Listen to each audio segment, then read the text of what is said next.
आप सब पर सलामती हो। मैं यासिर रशीद हूं और आप मेरा वीलॉग देख रहे हैं। नाजरीन, सुबह से लेके अब तक जिस फैसले का इंतजार किया जा रहा था, बिलाखिर वो फैसला आ चुका है। अब वो उस फैसले में पाकिस्तान तहरीक इंसाफ को मायूसी का सामना करना पड़ा है। पाकिस्तान तहरीक इंसाफ से बल्ला वापस ले लिया गया है और उनके इंट्रा पार्टी इलेक्शंस को नहीं माना गया। तो पाकिस्तान तहरीक इंसाफ के पास जो प्लान बी था वो भी कारगर साबित ना हुआ। प्लान बी जो था उसकी एग्जीक्यूशन के दौरान ही दूसरे जो जमात के चेयरमैन थे वो आए तो उन्होंने कहा कि मुझे तो मालूम ही नहीं कि ये किस तरीके से इन्होंने सर्टिफिकेट हासिल कर लिए। हालांकि रऊफ हसन साहब जो तर्जुमान है, सेक्रेटरी इत्तलात है पाकिस्तान तहरीक इंसाफ के, उनका हमारे दफ्तर के अंदर बैठकर इन्होंने सिग्नेचर किए थे। अब सुप्रीम कोर्ट फैसला दे चुकी है, बल्ला हाथ में नहीं रहा। अब प्लान सी क्या होगा? क्योंकि पाकिस्तान तहरीक इंसाफ कहती थी हमारे पास मुख्तलिफ प्लान हैं। प्लान सी उनके पास क्या होगा? वो प्लान सी आने का इंतजार किया जा रहा है।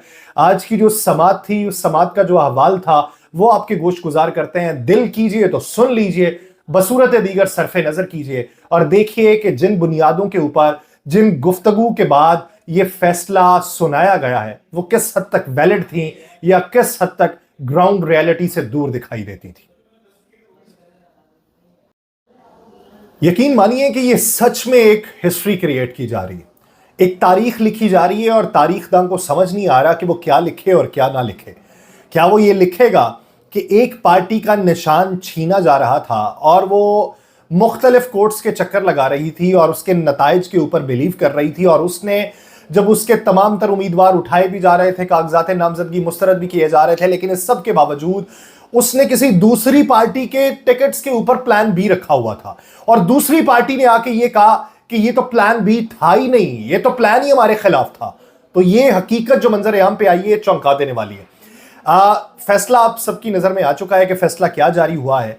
अब उस फैसले के मंदरजात देखिए कि किन बुनियादों पे हुआ, रिमार्क्स क्या दिए गए, गुफ्तगू क्या हुई है, मुहर्रिकात क्या रहे हैं, उसके ऊपर बिलखुसूस इस वक्त तवज्जो दें। जस्टिस मोहम्मद अली मजहर साहब ने रिमार्क्स ये कि दो सवालात हैं। एक ये कि क्या अदालती दायरा इख्तियार था या नहीं था, क्या इलेक्शन कमीशन के पास इंट्रा पार्टी इलेक्शन की छानबीन का इख्तियार है या नहीं है। पीटीआई के वकील बैरिस्टर अली जफर साहब ने कहा कि अदालत की मुआवनत करूंगा, लेकिन आज इंतखाबी निशान हतमी फहरिस्तों के इजरा की आखिरी तारीख है, जिस पर चीफ जस्टिस ने कहा कि अदालत को इदराक है, अदालत पर एक बोझ फैसला लिखने का भी है जो वकील के ऊपर नहीं होता। वकील तो बस दलाइल दे के निकल जाते हैं, हमें फैसला लिखने के लिए अंदर वक्त दरकार होता है। अली जफर साहब ने कहा कि आइन और इलेक्शन एक्ट जो है वो इलेक्शन कमीशन को इंट्रा पार्टी इलेक्शन के जायजे की इजाजत नहीं देते। इंतखाबी निशान जो है वो इंट्रा पार्टी इंतखाबात की वजह से नहीं रोका जा सकता। आर्टिकल 17(2) जो है उसके तहत सियासी जमातें बनाने का इख्तियार मिलता है। सुप्रीम कोर्ट भी आर्टिकल 17(2) की तफसीली तशरीह। अली जफर साहब ने कहा कि इंतखाबात एक इंतखाबी निशान के साथ लड़ना सियासी जमात के हुकूक में शामिल है। सियासी जमात को इंट्रा पार्टी इंतखाबात की बुनियाद के ऊपर इंतखाबी निशान से महरूम करना आर्टिकल 17(2) की खिलाफ वर्जी है। इलेक्शन कमीशन ने पाकिस्तान तहरीक इंसाफ के साथ इम्तियाजी सलूक बरता है और इलेक्शन कमीशन ने बल्ले का निशान छीन कर बज़ाहिर बदनीयती की है। Election commission court of law नहीं है जो फेयर ट्रायल दे सके।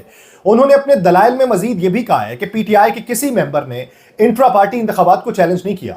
अगर इंतखाबात चैलेंज भी होते तो यह सिविल कोर्ट का मामला बनता था। इलेक्शन कमीशन के पास अज खुद नोटिस का इख्तियार नहीं था। इलेक्शन कमीशन का इंतखाबी निशान से इनकार कर देना आर्टिकल 17 की खिलाफ वर्जी है, क्योंकि इलेक्शन कमीशन अदालत नहीं है। इलेक्शन कमीशन अहकामात जो है वो हकायक के बरक्स सवाबदीदी हो तो अदालत को जुडिशल रिव्यू का इख्तियार है। बुनियादी सवाल यह है कि सियासी जमात या अफराद के सिविल राइट्स का फैसला आर्टिकल 10(a) के तहत फेयर ट्रायल से हो सकता है। इलेक्शन कमीशन का फैसला आर्टिकल 10(a) से मुतसादिम है, क्योंकि ऐसा कोई ट्रायल हुआ ही नहीं। अली जफर साहब बहुत ज्यादा तैयारी के साथ थे। उन्होंने कहा कि पाकिस्तान तहरीक इंसाफ सियासी जमात है जो प्राइवेट शहरियों की तंजीम है। इलेक्शन कमीशन को आज खुद तौर पर शिकायत कुनिंदा और फैसला करने का इख्तियार नहीं है। पीटीआई ने 8 जून 2022 को पहला इंतखाब कराया। 23 अक्टूबर को इलेक्शन कमीशन ने कहा यह गलत इलेक्शन है, दोबारा 20 दिन में कराए जाए। इलेक्शन कमीशन का यह फैसला उस वक्त में था जब सुप्रीम कोर्ट यह ऐलान कर चुकी थी कि 8 फरवरी को जनरल इलेक्शन होंगे। इलेक्शन कमीशन के हुक्मनामे में तस्लीम शुदा है कि इंट्रा पार्टी इंतखाबात हुए थे। बैरिस्टर अली जफर साहब ने कहा कि इलेक्शन कमीशन ने फैसले में किसी बेजाब्तगी का जिक्र नहीं किया। इलेक्शन कमीशन ने फैसले की जो वजूहात दी हैं वो अजीब सी हैं। इलेक्शन कमीशन ने इंतखाबात को दुरुस्त कहा है, चीफ इलेक्शन कमिश्नर की तायुनाती गलत करार दे दी है। इलेक्शन कमीशन ने कहा कि तायुनाती दुरुस्त नहीं, इसलिए इंतखाबात तस्लीम करेंगे, ना ही हम निशान देंगे। उन्होंने मखदूम अली खान साहब ने जो कल एतराज़ात लगाए थे उस पर बात करते हुए कहा कि उन्होंने तकनीकी नौइयत के एतराज़ात किए थे। मखदूम अली खान का नुक्ता पार्टी के अंदर जमहूरियत का था। चीफ जस्टिस ने कहा कि जमहूरियत मुल्क के साथ सियासी जमातों के अंदर भी होनी चाहिए। बुनियादी सवाल जो है वो जमहूरियत का है, पार्टी आयन पर मुकम्मल अमल दरामद का नहीं है। कम अज कम इतना तो नजर आए कि इंतखाबात हुए, इंतखाबात जो भी हों, हर कोई उनसे खुश नहीं होता। अकबर एस बाबर बानी रुकन थे, वो पसंद नहीं है तो ये अलग बात है, लेकिन उनकी रुकनीयत तो थी। सिर्फ ये कहना काफी नहीं है कि दरखास्त गुजार पार्टी रुकन नहीं थे। अकबर एस बाबर ने अगर इस्तीफा दिया है या दूसरी पार्टी में गए हैं तो आप वो भी दिखा दें। जस्टिस काजी फाइज ईसा साहब ने कहा कि सिर्फ सोशल मीडिया या मीडिया पे इलेक्शन कमीशन पे इल्जामात आयद कर देना काफी नहीं होता, इलेक्शन कमीशन की बदनीयत ही को साबित करना होगा। इलेक्शन कमीशन ने यह बताया कि पीटीआई की हुकूमत के दौरान शो कॉज नोटिस किए गए, इलेक्शन एक्ट को चैलेंज नहीं किया गया, इसलिए एक्ट पे कोई बात नहीं करेंगे। क्या आपकी हुकूमत में इलेक्शन कमीशन एक आजाद आईनी इदारा था जो अब किसी के मातहत है? बैरिस्टर अली जफर साहब ने कहा कि इलेक्शन एक्ट को हम भी चैलेंज नहीं कर रहे हैं, जिस पर जस्टिस मोहम्मद अली मजहर साहब ने कहा कि आप पीटीआई ने अपना जारी करदा शेड्यूल फॉलो किया था? क्या इंतखाबात शफाफ थे? कुछ वाजे था कि कौन इलेक्शन लड़ सकता है, कौन नहीं लड़ सकता? जस्टिस मोहम्मद अली मजहर साहब ने कहा कि आप लेवल प्लेइंग फील्ड मांगते हैं, अपने अरकान को भी तो लेवल प्लेइंग फील्ड देना होगी। इलेक्शन कमीशन ने अज खुद तो कार्रवाई नहीं की, शिकायत मिलने पर कार्रवाई की है। पाकिस्तान तहरीक इंसाफ के वकील ने कहा कि इलेक्शन कमीशन ने ऐसी किसी बेजाब्तगी की निशानदही नहीं की। तमाम सवालात के जो जवाब हैं वो दस्तावेजात के साथ दूंगा। जस्टिस मुसरत हिलाली आज बारहा बोलती रही हैं, कल वो खामोश रही थी। आज उन्होंने पूछा कि जब पार्टी इलेक्शन हो रहा था उस वक्त पार्टी हेड कौन था? अली जफर साहब ने कहा उस वक्त सरबराह बानी पीटीआई थे। जबकि जस्टिस मोहम्मद अली मजहर ने कहा कि इलेक्शन कमीशन ने इलेक्शन एक्ट के सेक्शन 215 के तहत इकदाम उठाया था। चीफ जस्टिस वहां पे बोले कि हम अमूमी तौर पे एस्टेब्लिशमेंट का लफ्ज इस्तेमाल कर देते हैं, हम क्यों दयानतदारी के साथ फौज का लफ्ज इस्तेमाल नहीं करते? मुबैना तौर पे आज फौज की मुदाखलत नजर नहीं आ रही। आप ये इल्ज़ाम लगा सकते हैं कि फौज मुदाखलत कर रही है। आपकी दरखास्त पे 12 दिनों में इंतखाबात की हमने तारीख दी थी, आपकी जमात खुश थी, सब खुश थे। आज पाकिस्तान में अदालतों तक सभी की रसाई है। जस्टिस काजी फाइज ईसा साहब ने कहा कि ऐसी बात नहीं है कि कोई दरखास्त दायर नहीं कर सकता। जब आप हुकूमत में थे हमें वहां भी जाना होगा जब आपको इलेक्शन कमीशन ने पहला नोटिस जारी किया था। मीडिया में आके इल्जामात लगा देने से आईनी इदारे कमजोर होते हैं, इसका यह मतलब नहीं है कि आप इल्जामात ना लगाएं अगर वो सच्चे हैं। जब आप हुकूमत में थे, इलेक्शन कमीशन ने आपको नोटिस किया था, हमें यह देखना होगा कि उस वक्त क्या बदनीयती की गई थी। क्या उस वक्त भी बदनीयती थी या अब हालात कुछ मुख्तलिफ हैं? सुप्रीम कोर्ट के चीफ जस्टिस ने रिमार्क्स देते हुए यह कहा कि हमें इस बात का अंदाजा लगाने के लिए पूरी टाइमलाइन को देखना होगा। अचानक इल्जाम लगाना कि एस्टैब्लिशमेंट इलेक्शन कमीशन पे असरअंदाज होकर कुछ कर रही है, हम इस बात को यकीनी तौर पे सुनेंगे। इस एस्टैब्लिशमेंट पर उस वक्त आपका यह इल्जाम नहीं होगा कि ये इलेक्शन कमीशन के साथ मिले हुए हैं। अगर आप इसे ड्रामाई और सियासी रंग देना चाहते हैं तो पूरा मतन बयान करें या अपने केस को कानून तक सिर्फ महदूद रखें और ये इल्जामात ना लगाएं।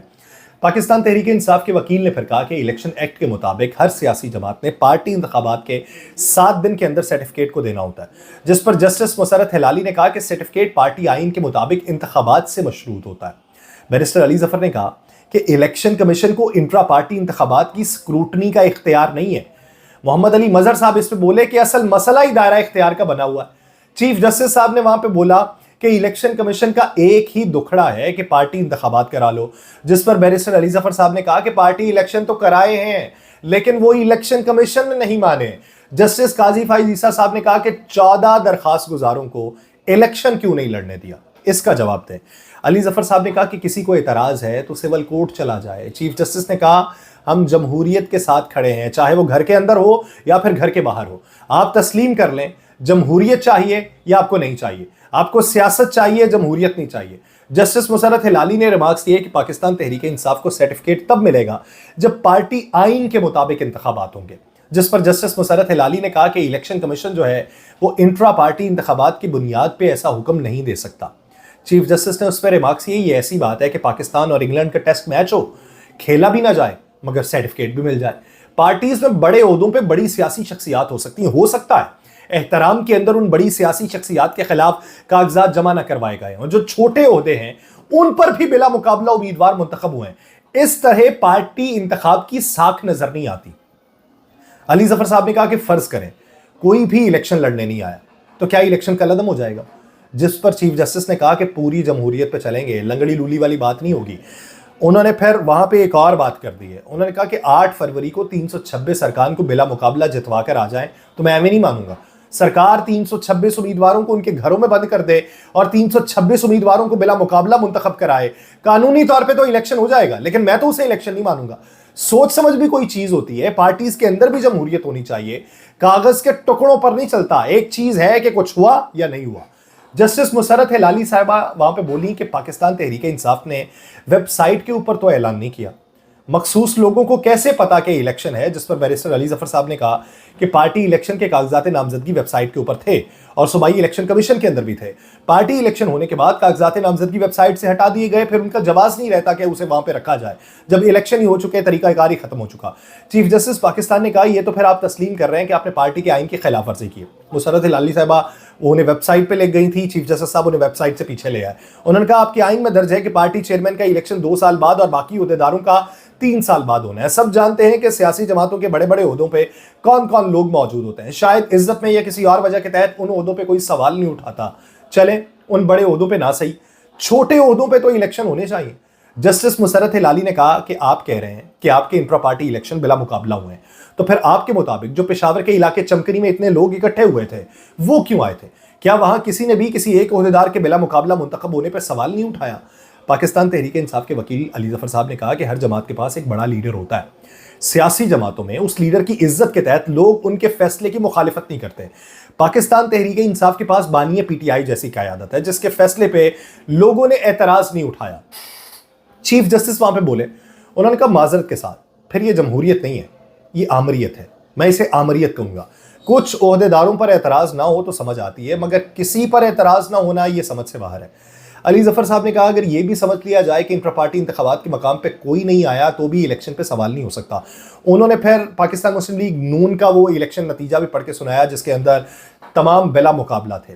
चीफ जस्टिस ने पूछा कि बैरिस्टर गौहर या फिर आपने पीटीआई को कब ज्वाइन किया?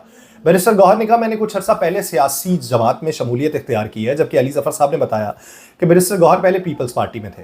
चीफ जस्टिस ने कहा तो हम एक ऐसे पार्टी सरबराह की बात पे यकीन कर लें जो 2 साल पहले आया। अकबर एस बाबर पे यकीन न करें जो बानी रुकन है। अली जफर साहब ने कहा कि अकबर एस बाबर को 2018 में पीटीआई से निकाल दिया था।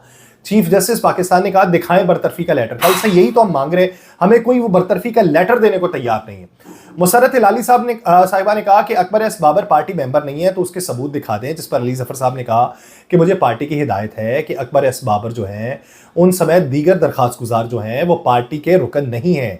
चीफ जस्टिस ने वहां पर फिर सवाल उठाया, क्या ये जो आपको हिदायत हैं ये किसने दी हैं? बैरिस्टर अली जफर साहब ने कहा कि पार्टी चेयरमैन की हिदायत है कि दरखास्त गुजार मेंबर नहीं है।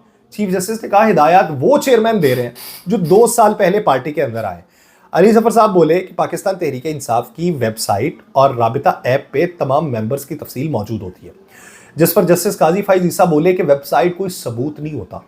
आपके लोग कह रहे हैं कि हमें भी इलेक्शन लड़ने दिया जाए, बस इतनी सी बात है। आपको उनकी शक्ल क्यों बुरी लगती है? अगर एक आध सीट ले भी गए तो क्या होगा? पीटीआई के वकील ने कहा कि अकबर एस बाबर बानी अरकान में से नहीं है, ये भी पता चल गया है। चीफ जस्टिस ने कहा पता क्या चल गया है, उनका कद काठ आपसे कहीं ज्यादा है। अली जफर आपने कब पार्टी ज्वाइन की? जिस पर अली जफर साहब बोले मैंने तो अभी हाल ही में पार्टी को ज्वाइन किया, 1.5 साल पहले। मैं इससे पहले किसी सियासी जमात में नहीं रहा था। मैंने इस सियासी जमात को देखा, इसका मंशूर मुझे पसंद आया तो मैंने इसको बतौर पार्टी ज्वाइन कर लिया। अली जफर साहब ने कहा कि 20 नवंबर को इंट्रा पार्टी इंतखाबात का ऐलान हुआ, जो मीडिया में रिपोर्ट भी हुआ। बानी पीटीआई ने किसको चेयरमैन नामजद किया वो अगले ही दिन ऐलान कर दिया गया, जिस पर चीफ जस्टिस ने पूछा कि बानी पीटीआई की नामजदगी का लेटर कहां पे है? बैरिस्टर अली जफर साहब ने उसके जवाब में कहा कि बानी पीटीआई की नामजदगी का कोई खत नहीं है, मीडिया पर सिर्फ ऐलान किया गया था। चीफ जस्टिस पाकिस्तान ने कहा कि ऐसे कैसे तस्लीम कर लें कि बानी पीटीआई ने किसको नामजद किया था? आप पुराने और हामिद खान बानी रुकन है, उन्हें क्यों नहीं नामजद किया गया? कल बानी पीटीआई कह दें कि मैंने नामजद नहीं किया, फिर क्या होगा?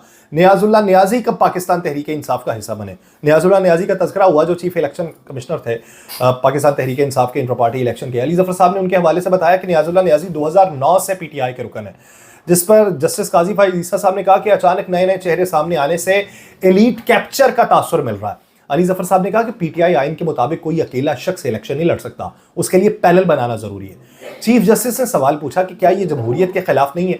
अली जफर साहब ने उसके जवाब में कहा होना तो ऐसे ही चाहिए, लेकिन पार्टी आइन में यह लिखा हुआ है।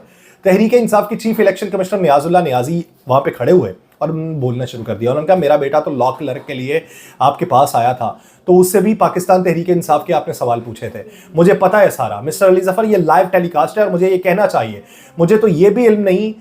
ये चीफ जस्टिस ने जवाबन कहा कि नियाजुल्लाह नियाजी का कोई बेटा भी है और वो मेरे सामने पेश हुआ है। इस किस्म का इल्जाम लगा रहे हैं जो इंतहाई नामुनासिब है। अगर आप इस अदालत के वकार को गिराना चाहते हैं तो गिराते रहें, मेरा ख्याल है ये नहीं रुक रहे, हमें उठ जाना चाहिए। ये कोई तरीका कार नहीं है, हम फिर समाअत को मुकम्मल कर लेंगे। नियाजुल्लाह नियाजी साहब वहां पे भी खामोश नहीं हुए। उन्होंने कहा कि हमारा सेंट्रल ऑफिस लॉक हुआ, इलेक्शन कमीशन ऑफ पाकिस्तान को सारा रिकॉर्ड हमने जमा करा दिया।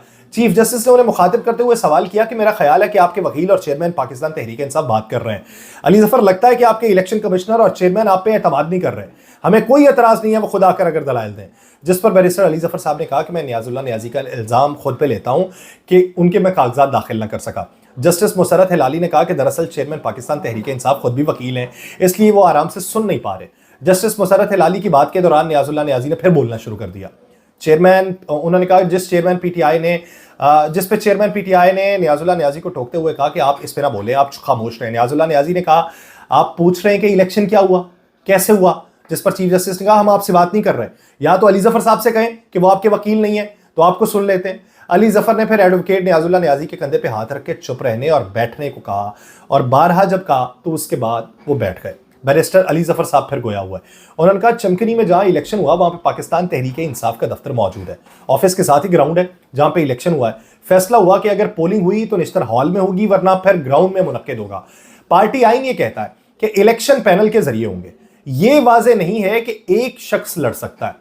चीफ जस्टिस ने कहा कि आपके आइन के अंदर यह लिखा हुआ है कि चेयरमैन पार्टी बराह रास्त खुफिया वोट से मुंतखब होगा। फर्ज करें आपने ओहदा छोड़ दिया, इलेक्शन हुआ तो क्या वोटिंग नहीं होगी?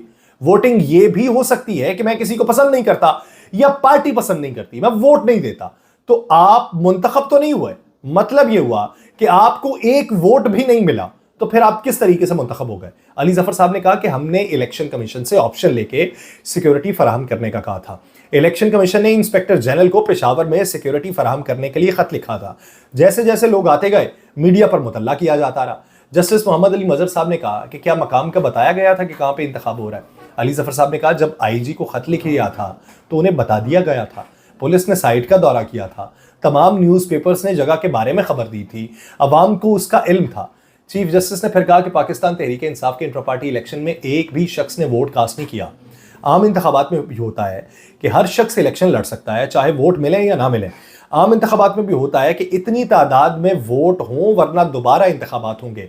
ऐसे तो पाकिस्तान तहरीक इंसाफ आमरीत की तरफ जा रही है, किसी और को पीटीआई ने इंट्रा पार्टी इंतखाबात लड़ने ही नहीं दिया। ये सारा वो मामला था, उसमें उन्होंने सेनेट का भी हवाला दिया कि अगर एक भी वोट ना पड़े तो वो मुंतखब नहीं होते। तो उन्होंने बिल आखिर एंड के ऊपर ये कहा कि मैंने दोनों तरफ सुना, दोनों तरफ बहुत अच्छे दलाइल दिए गए और हमें इन्हीं अच्छे दलाइल की उम्मीद थी और हमें वक्त चाहिए फैसला करने के लिए। और फिर उन्होंने वक्त लिया और उसके बाद ये फैसला जो जारी हुआ है वो आपके सामने है। अब इस फैसले का असर जो है वो पाकिस्तानी सियासत पे क्या पड़ने वाला है, ये कल का दिन जब सूरज तुलू होगा तो उसका अंदाज़ा हो जाएगा। मुझे दीजिए इजाज़त, अल्लाह ने के बाद।